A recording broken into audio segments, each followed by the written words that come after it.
This is one of those rare horror movies where you can't compare anything to it. It is that different.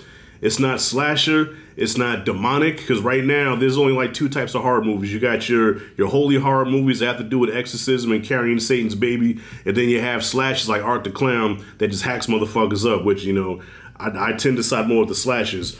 But Phantasm is more of, is this a dream, or is this a fantasy, or is this reality? Boy!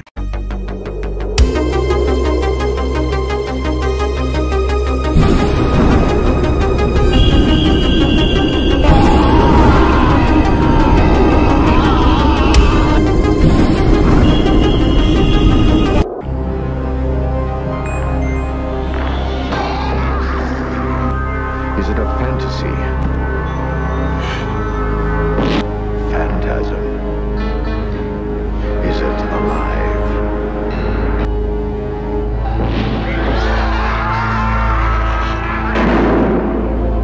Phantasm. Alright, y'all, so I got another throwback for y'all. I'm sorry, I think my voice is still jacked up because I feel like I'm talking like Method Man right now. So I'm just getting over this cold or whatever the hell it was. Shit, I hope it wasn't COVID, but either way, I made it through that motherfucker. So anyways, I was watching Phantasm last night, and I said, yo, I gotta talk on this movie, man. Phantasm, 1978, directed and written by Don Coscarelli, starring Angus Scrimm as the Tall Man, one of the like most beloved icons in horror movie history. Okay, so I know I have my Mount Rushmore of slashers, but if you talk about just iconic horror characters, period, you gotta put the Tall Man up in there. So watching this movie, y'all, and mind you, I'm jacked up, I'm under the weather.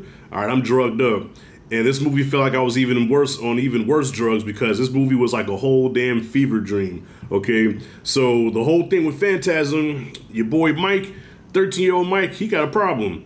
He's going through some things. He's in the cemetery riding on his dirt bike.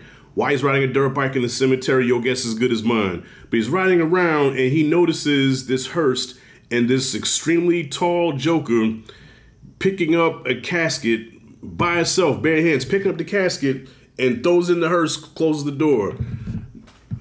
You know what I'm saying? Yo, not even Shaq can pull that off, all right? Ronnie Coleman, I don't even think could pull it. Yeah, bro, Ronnie Coleman probably could. Yeah, Ronnie Coleman be like, yeah, buddy, lightweight, baby. Ain't nothing but a casket. But for a guy that size, that's not normal, okay? Because he's tall, but he's not a muscular dude. How is he doing this? So like most kids in these movies, he doesn't mind his business. He keeps poking his nose where it doesn't belong. So guess what? He gets the attention of the Tall Man, and now the Tall Man is after him. And now we have our whole twisted fever dream horror fantasy movie. Phantasm, y'all, like, yo, all right, besides the sequels, I haven't seen anything like this since or before. This is one of those rare horror movies where you can't compare anything to it. It is that different.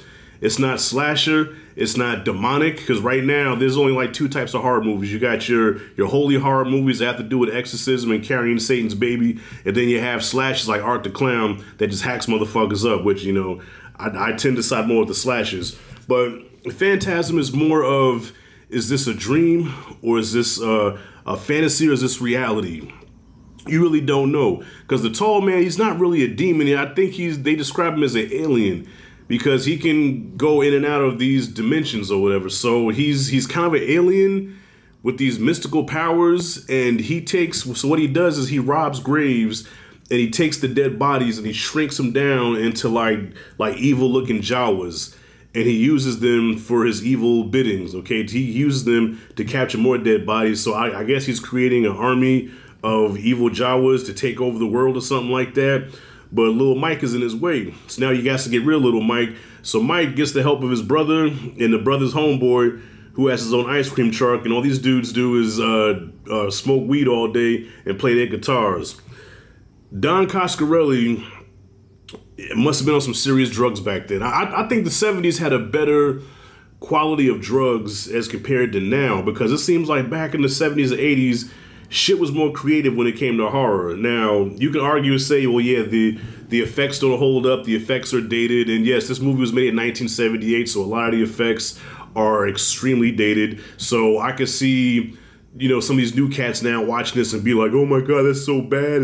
It looks so cheesy. That's the word they like to use, is cheesy. All right. Appreciate the art, man. Put yourself in the mind of 1978. All right. That was, at the time, man, like, that was like, you know, revolutionary. Like, we haven't seen nothing like that. So put some respect on it. At least it was original. If it had the effects and stuff that they have now, Phantasm would probably be a horror movie of the year. Hands down. If they remake this movie now with the technology that we have, I'm telling you, man, it'll blow it out the water.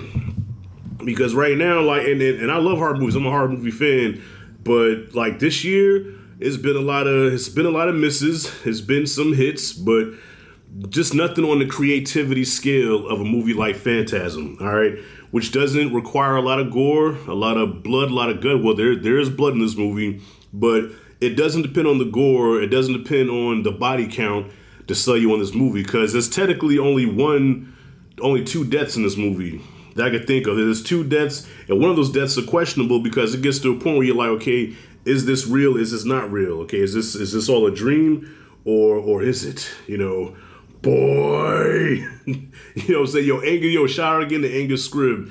Just that one word, like, if you go to most horror fans and you just go up to them and just say, boy, they'll know what you're talking about. And real quick story, I remember the first time watching this, I was at my aunt's house, and my uncle, who ended up becoming a deacon of the church, he was really big into horror movies. Like, his 2 favorite horror movies were The Exorcist and Phantasm. And I remember watching Phantasm for the first time, right? And when the movie went off, right, it was time to go to bed. Okay, kids, watch this scary movie. After that, you have to go to bed. So to get to the room, it was like a long-ass hallway, right? Remember Poltergeist? How that long-ass hallway that your girl had to run down? All right, imagine that, but it's like pitch black dark. All right, kids, go to bed. So we're walking down this hallway, right? And mind you, we didn't realize that our uncle had disappeared. So as we're walking, all of a sudden, this nigga jumps out the bathroom. Boy! And like the cartoons, we jumped up in the air. Out. I'm sitting there crying. I don't want to go back home. I want to go back home to New York. I don't want to be here no more. Yeah, I was a little bitch, man. So that was my first exposure to that movie. So yeah, not to ramble on, I just wanted real quick to give this movie its flowers because it deserves it. Phantasm is a must-watch for any fan of horror movies. And it's history, you know. Don't try to compare it to today's stuff. I mean, well, you can, yeah, do that, compare it, you know. But only thing you're gonna be able to say is that it's on the cheesy side. It's a little slow pace. The effects are dated, but come on, man, stop. I gotta say too, the sequels were not that good. So yeah, this one was what I like to say, lightning in a bottle. This was special. This was just something that, you know, it's hard to duplicate it. You know what I'm saying? And Don Coscarelli, he directed. I think he wrote and directed 3 or 4 more sequels. I want to say it's 5 of them, I believe. I think it's 5 Phantasm movies. The second one that was made in 86, 87. That leaned more towards, you know, the modern 80s horror where it was just about the gore and the blood. It had a bigger budget. You could tell it had a bigger budget. So it was definitely gorier and nastier than the first movie, but not nowhere near as original and scary as that first movie was. And then they had a third one, which I don't really remember. The fourth one I don't think I've seen. And part 5 I tried watching, but it was kind of painful to watch because I think that was Angus Scrimm's last movie. And it was almost like watching Harrison Ford in Dial of Destiny, man. It was like, damn, that's the tall man, but it's not the tall man. Like, he's a shell of the tall man. And it was just kind of hard to watch. But yeah, but that first one, fucking fire, son. Phantasm is different. And that's it, and that's all. So, have you seen the movie? What'd you think about it? Comment freely below. Let me know what you thought. If you like and dig this content, hit the like and subscribe, notification bell in the corner. This is Rashad G signing out. Boy! See you in the next video.